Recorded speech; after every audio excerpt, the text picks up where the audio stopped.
we were the largest theatrical production in the country. Wow. Period. Wow. Without being in the theater industry. Mm-hmm.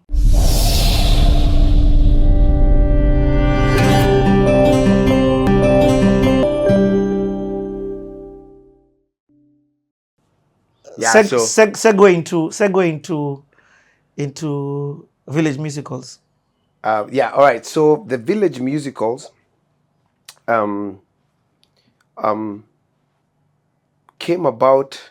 I think it was one of those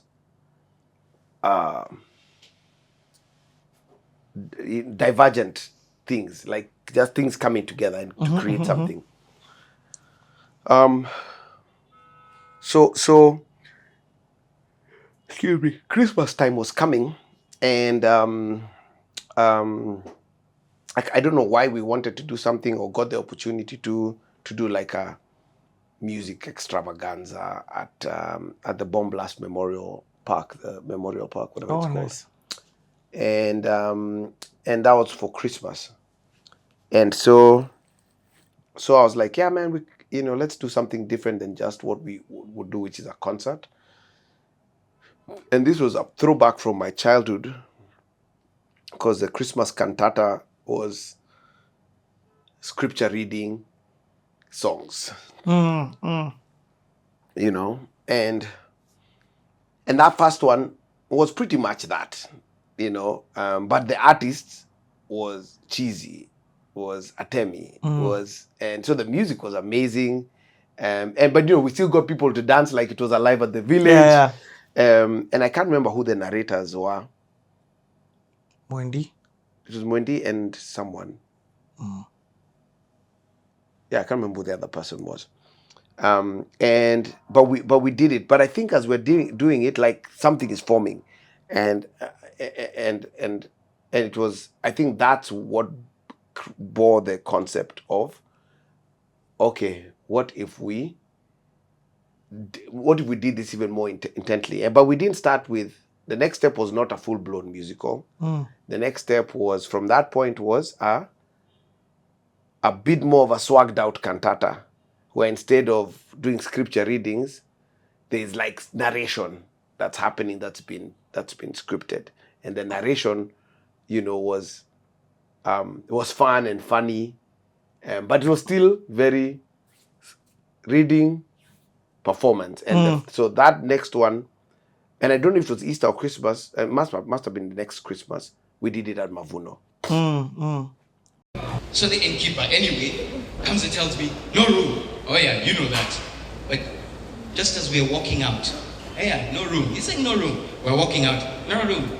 Walking out, no room. And then this rich man walks in with his entourage of concubines. And all of a sudden, hey, special offer, 2 rooms for the price of one I give you. We're still around. What did you do? Okay. I'm not going to pitch a fit because it's going to add more stress to my dear wife, Mary, who is over there.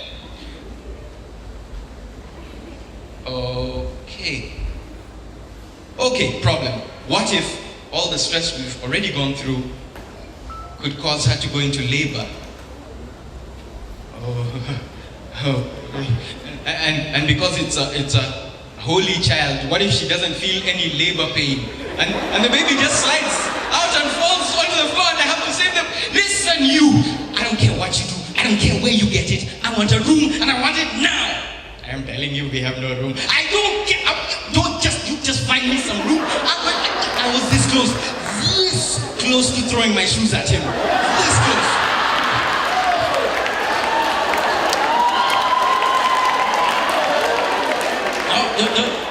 Don't even start. Don't even look at me like that. I was under pressure. I'm just a man. Huh? You know something? Someone should write a song about that one day.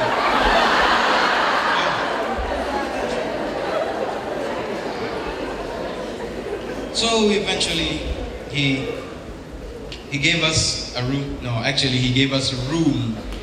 It was at the back, the cow shed. I'm telling you, there's nothing like the smell of livestock to get you thinking about hygiene. So now I had to tell Mary the news and hope she doesn't ask why we didn't stay at one of our relatives. Oh, man, what am I doing? This is crazy. This is crazy. What am I doing? I'm supposedly going to be a father and I can't even provide a place for a child to be born. And then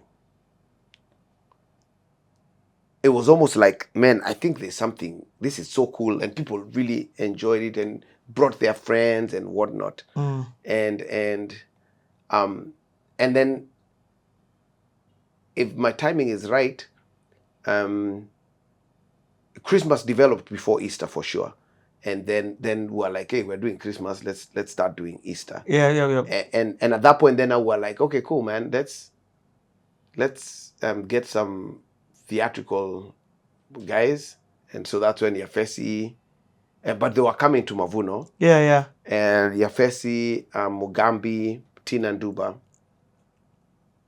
And I don't know who, maybe I brought one and then the other one brought the others. So it's Yafesi, Tina, Mugash. As writers? Those were the three writers, yeah. Okay. And then Aroro and I were the music directors, and so we'd craft the music, and so we started doing this like musical-ish things. Yeah. They weren't full-blown musicals yet, but there was acting involved, there was singing involved, and let me tell you, man, I have to give a shout out to those three: Mugash, Tina Nduba, Yafesi Musoke, Mugambi Thiga are some of the most gifted human beings I know. Like, as writers, oh my God. Insane. So insane. And it takes you time to really understand how brilliant it genius was. they were. Because that's for your introduction. Yeah. And it's literally, when I'm going through The Chosen, when I'm watching The Chosen and see some of their weird takes on a certain thing that there was no script for it. It's just, you just said it was,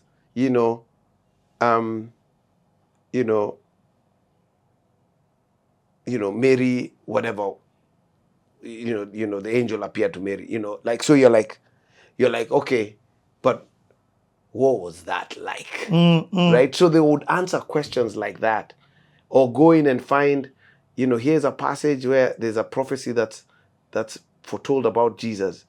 Okay, cool. What if we did a tangent on that? And the most genius thing they did was, because now at some point we figured out the strategy, and the strategy for the musicals was to tell the Christmas and Easter story from a different perspective, using minor characters. Yes. So minor characters, oh my God, you have very little information about them. Yes. So you can build a whole storyline around them. That was so cool. So, for example, Herod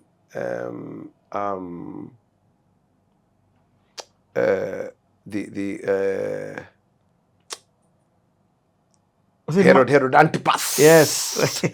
Right? And the whole scenario revolving around him and his daughter and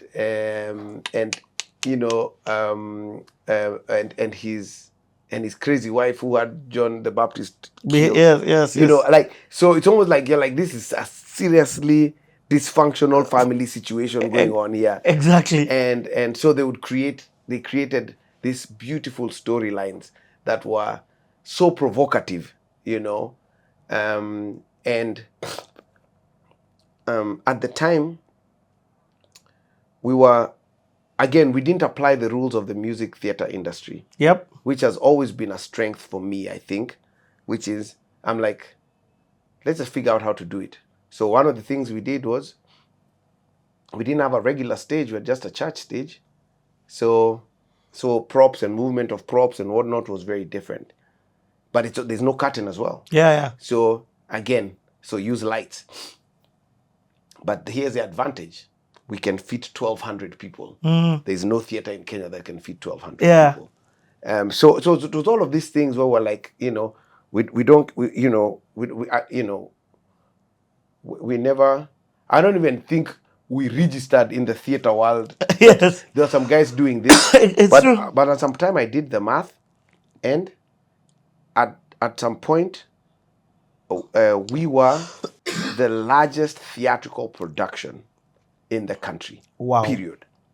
Wow. Without being in the theater industry, because we understood some things about the numbers of how to work out the number of events. Is you've created your content, so now multiply your showings. Yes. And play the average game. So you're not trying to go like, oh man, every gig has to be full. You're just playing the average. Yep. So if your venue fits 1,200 seats, and you average out at 800 seats per night, and you have 8 shows, that's different. And a ticket is a G. Yeah, that's different. I mean, yeah, the money is not to be talked about, but the number of people who showed up was definitely more than theatrical productions were having. Just because we had a bigger venue and we did multiple shows in a bigger venue. Just that, it was a numbers game, you know. So anyway, so these things were amazing productions that brought, people would bring their family, people would bring their guys who are not necessarily interested in going to a church. Exactly. They would come because they're like, oh man, I mean, it's a good, like, belly laughter. I mean, guys would be laughing so hard. Yeah. I remember one of them, I showed up as Angel Gabriel, and then we'd also do this thing of taking pop songs and rewriting them. Yeah. So I showed up as Angel Gabriel on a motorcycle. Yeah. and then sang an R. Kelly song that we had rewritten. Bob Marley, it'll be all right. Oh yeah. It'll be all right to Mary.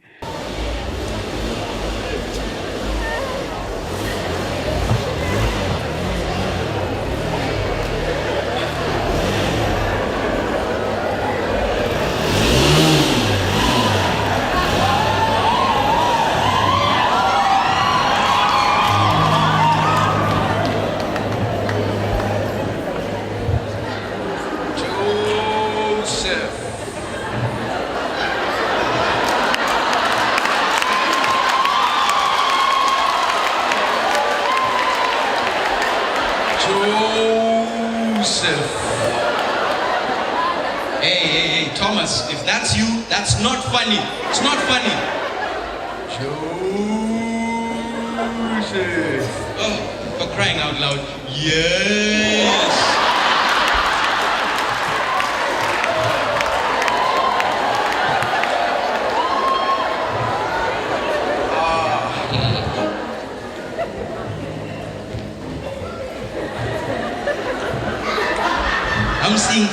I'm seeing things.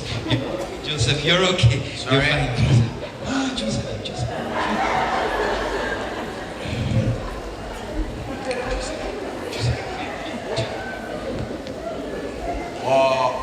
Yeah.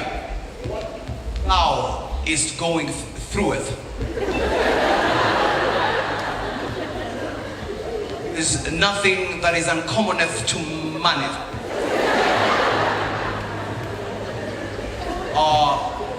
Goddeth earth to tell thou that thine pain will departeth from thee after about 30 years. And thou need to or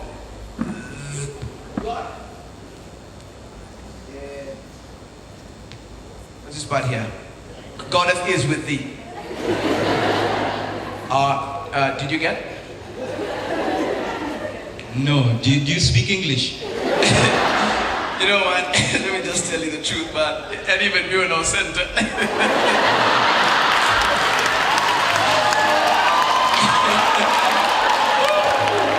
That message, Kwamad, man.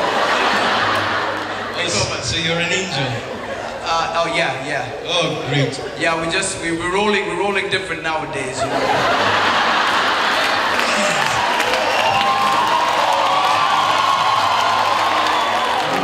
I finally get to meet an angel, and it's an in time.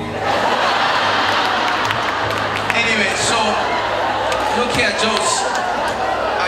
By the way, you don't mind if I call you Jose, yeah? Okay, so you know, I asked a few of my angel buddies, you know, on my way down, and they needed to kind of break down the message for me, you know. So this is what they told me to tell you. All right, check this out. Joe said, don't worry about a thing, 'cause every little thing is gonna be alright. Yeah. Joe said, don't worry about a thing, yeah. 'Cause every little thing, small baby, is gonna be alright. Yeah. Now listen.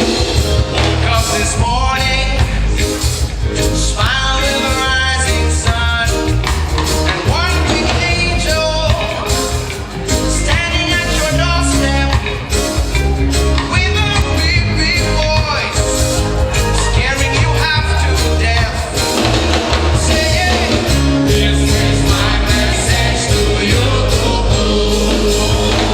Saying, this is my message to you. Saying, this is my message to you.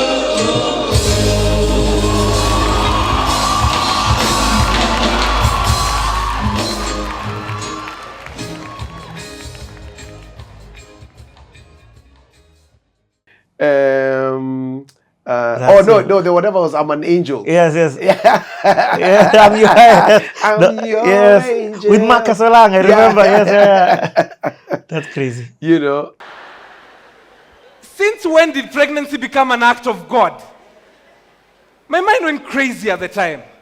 And even if I believed it, everyone else would think either one of two things. One, that he had a side dish, some dancer called Fabio. Or two, she came to visit me one night, and the weather was cold, and the moon was right, and our blood got hot. And I looked at her, and she looked at me. Either way, it looked bad. And at the time, the only thing I could think was, I never ever want to see you again. Stop it. Stop it. Who are you? If you do not tell me, I really need to move on. I was venting here. I was having a moment. The dazzling white clothes don't give me away. Okay, don't cry. You wanna know who I am? I will tell you who I am.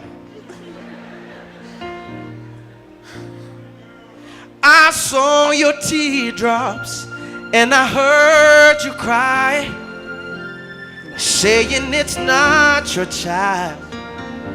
Has Mary been creeping around? Oh yeah. I know everything that you hope to do. Divorce is not the way. Let God show you a better day, and then you will see the light of his sun, and that little babe will be cute as a bun. So throw out your fears, get off your knees. I just want you to see, I'll bring a message from the sky. You better take Mary as your wife. I speak with authority just because. Listen.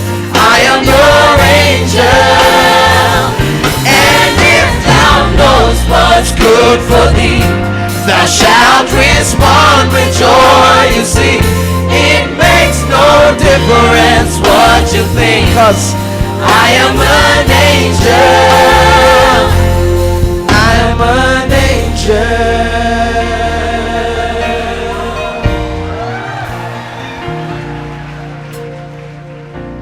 And when it's time to cut the cord, here, keep these scissors on standby.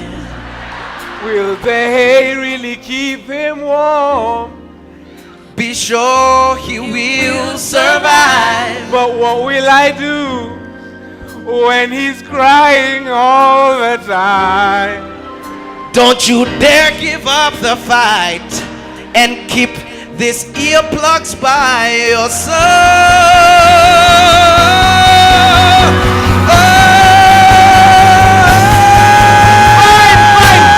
Fine. I get the idea quite already. Oh wow. You know what? I really like it when you're assertive like that. It's good. It's good for the image. That's right. We bring a message from the sky. You better take Mary as your wife. We speak with authority just because we are your angels. And if thou knowest what's good for thee, thou shalt respond with joy. You see, it makes no difference what you think. We are your angels. We bring the message from the sky. You better take Mary as your wife. We speak with authority just because we are your angels. And if thou knowest what thou knowest, thou shalt respond with joy. You see, it makes no difference what you think. We are your angels. We are your angels.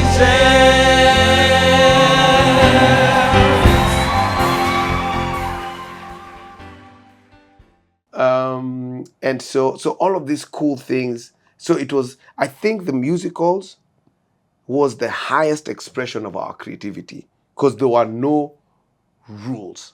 Wow. You know, so we'd get guys dancing, we'd get guys crying, laughing, you know, in awe and wonder at a moment that was just so still and beautiful. You know, and then we'd always end, all the musicals with the same thing. You know, the Christmas we'd do, come and sing Christmas carols. Yeah.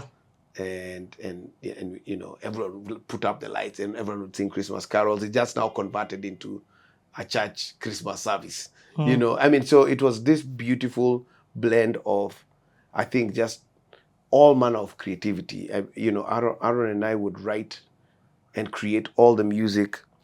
And for us guys, it was our adventure. Like, where do we want to go? Yeah. We don't have to go anywhere. Where do we want to go? Yeah. And it would be challenge. It would be like, wait, Bana, what if we did? Hey, let's do that. You know, and we try it out, and it works, and or it doesn't, and we change it. And yeah, so that was the musicals was a beautiful, beautiful, beautiful time for Mavuno Church, for us guys as creatives.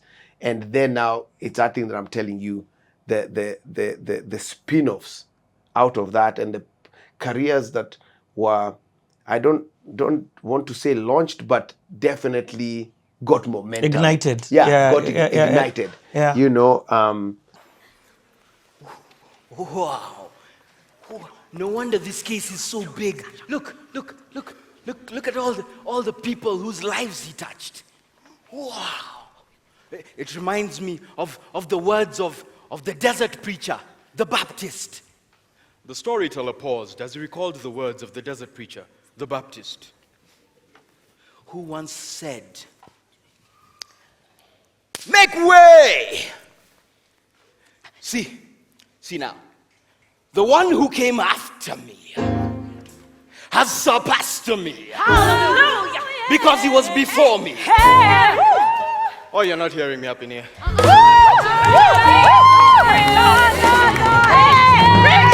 See, touch 5 people and say surpass. Slap 2 people and say I'm sorry. See, I baptize with water. But among you is one who came after me, who surpassed me, one whose sandals I am unworthy to untie, who will baptize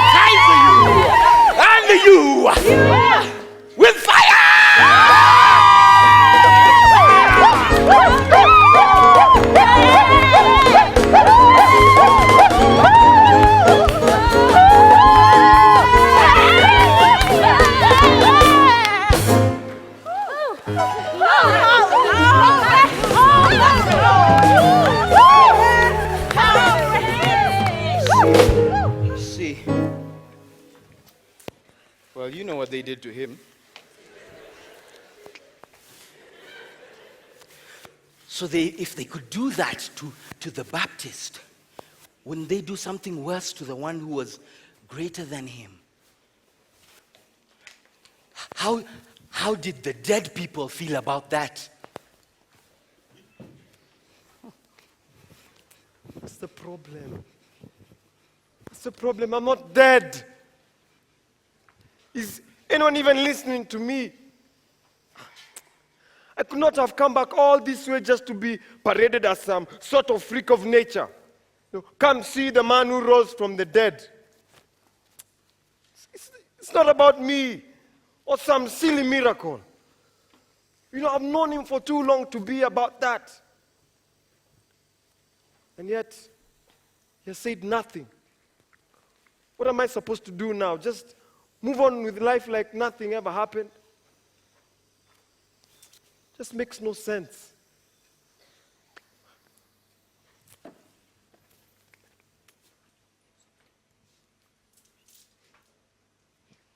Hear ye an exclusive, hear ye an exclusive. But first, a word from our sponsors. Are you dying of boredom? Do you crave a world of unlimited music and entertainment? Yes, you say? Introducing the all-new A-Pod. This portable device enables you to listen to music from concerts and performances no matter how short or broke you are. Simply place it at the back of the crowd like so, and stand on it. The all-new A-Pod. See, hear, enjoy with the all-new A-Pod. Back to the news. In the news, dead man walking called to testify. Good grief!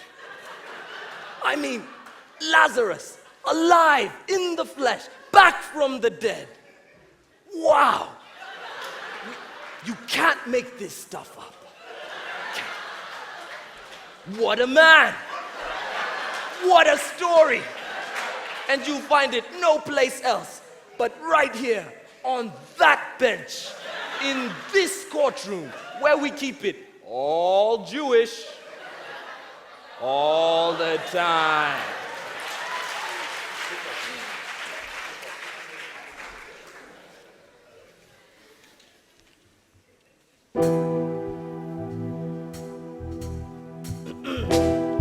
Mr. Lazarus. Like every witness that takes the stand, I have the judicial duty to make you understand that absolute truth in this courtroom is critical. Lying is criminal. So raise your right hand up to the sky and with your hand in the air, do you swear to tell the whole truth and nothing other? So help you God, my brother.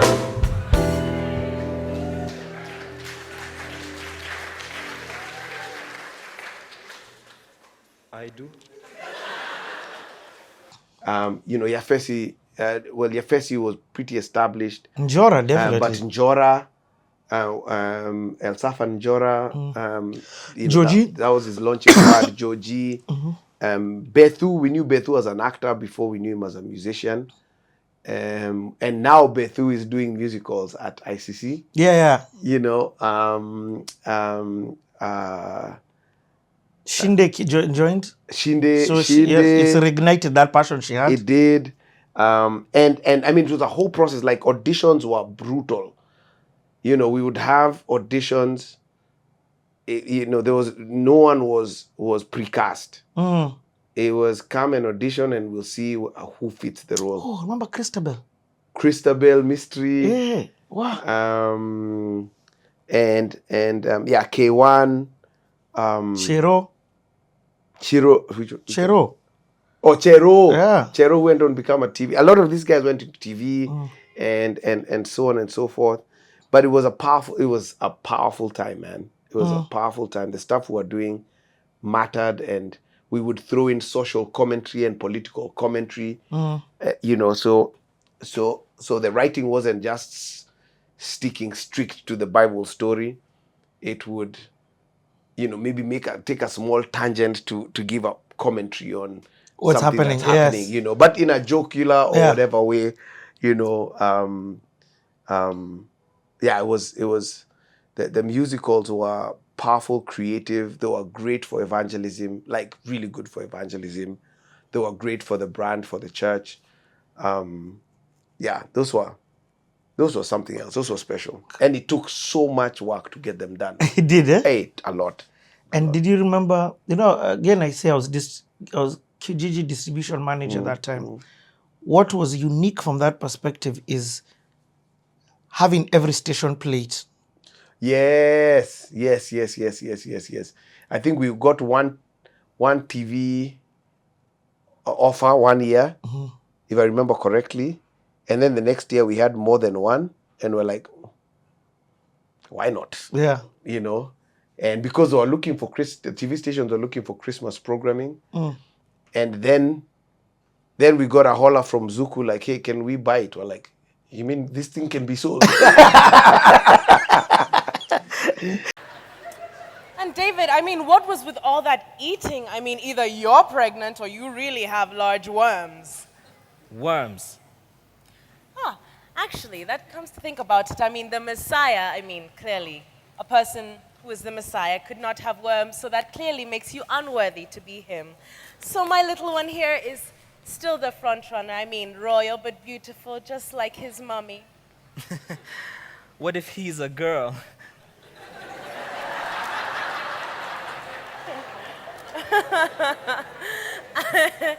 You're so silly, David. I mean, think about it. What are the other alternatives? I mean, you, Mr. I can eat my weight in chicken wings. Judah, ew.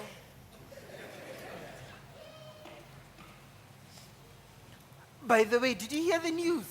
I heard that Mary's cousin, Elizabeth, that she got a baby boy. I think they named him John.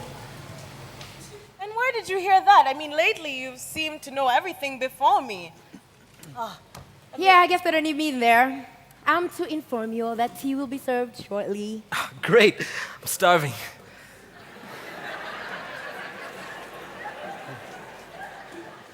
What?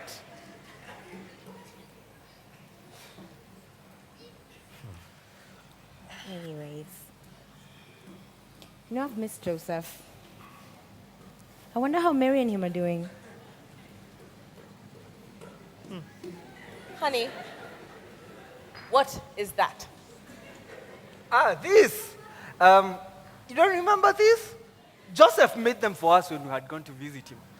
I don't exactly know what they are, but he says they'll be a mega hit someday. Wait. It'll be just to work with them. You've been to visit Joseph? Not recently, so I'd hate to think about how long he's had those with him. Man, I've missed him. Well, not everybody's missed Joseph. Do you remember how Father reacted when you mentioned Joseph and Mary might be coming into town? Come to think of it, if Joseph and Mary are coming for the census, why aren't they here yet? And didn't they get the invitation? He's still a woodworker, though, isn't he? Yeah.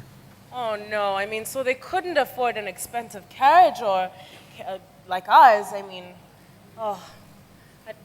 no. They couldn't. They must have used their donkey. Isn't that the donkey we named Fitzgerald? Now, you know what? That's an assumption. I mean, no husband will make his wife do that, especially not Joseph. What did Joseph do? The impossible and the most horrible, it would seem. I mean, if Mary is half as pregnant as I am, when is she due? Judging by how long she's been, I think she's been pregnant 6 months. 6 months? Yeah. Oh. What? No, nothing. But she's been pregnant longer than that. Noah, speak up, I can't hear you. No. I was just remarking, I thought Joseph would pick on a mode of transportation with more horsepower than a donkey.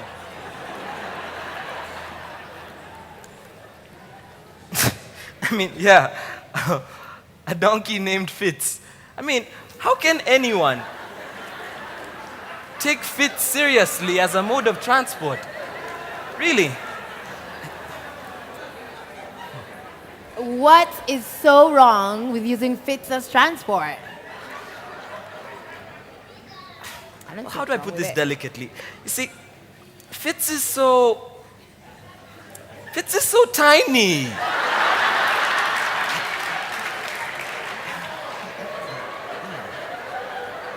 Joseph is a family man now. You guys are incorrigible. Seriously. Whenever you begin a speech, always remember to recognize the presence of important guests. Even if you don't like their guts, it kind of puts you in good stead politically. Yes, I know all that, Father. I did attend the International Royal Academy of Leadership and Governance group of schools, Colosseum side, and I had insisted that we implement some sort of recognition system. You mean this thing can be sold? And so now Zuku are paying to air the thing. So that is that the introduction of now this TV world.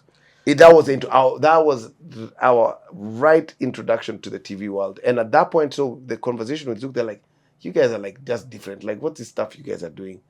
And we say we film it. It's a multicam. So they paid for the rights to film it, and then they came back very shortly after and were like, hey, we're looking for musical filler content, and we loved what you guys do. Can you create? I can't remember 50 or I can't remember 30. I can't remember how many there were, like short videos that we can insert in between programming and whatnot. And those two were our introduction into the TV world. Before that, I wasn't even thinking TV.